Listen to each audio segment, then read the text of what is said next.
Okay, I'm going to use some Autosol metal polish with my Dremel. See if I can bring this bright work up a bit. So I've had a go on this already with a bit of Duraglit, which isn't that good. This is what it looked like before. So quite corroded. It's been parked up since 2007. Really hasn't been anywhere. Totally unloved. But it's booked in for the garage on the 21st of April this year. And hopefully we'll be road legal soon. So, yep, just taking some of the polish off. Bit of Autosol. Rub it in. Try by hand first of all.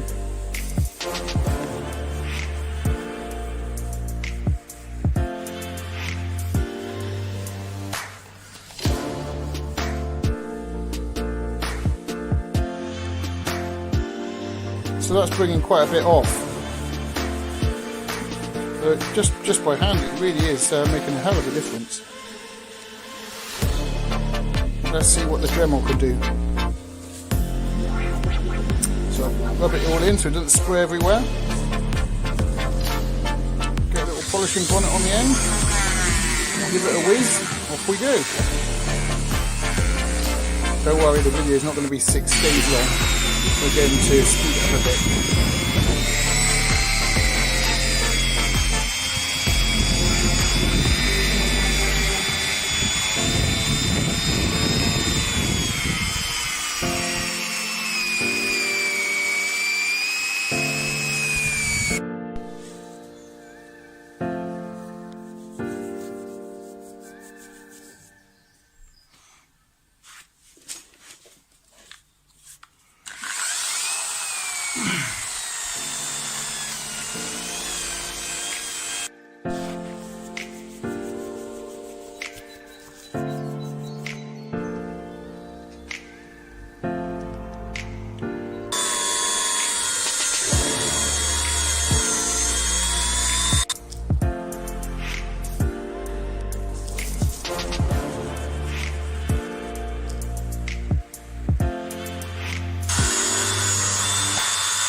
Starting to look a bit better now, isn't it?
Okay, thanks for watching, and don't forget to subscribe and hit that alerts button, and then you'll get updates. I tend to post a video about once a week, and keep doing that till it's all up and running, and then hopefully we'll go for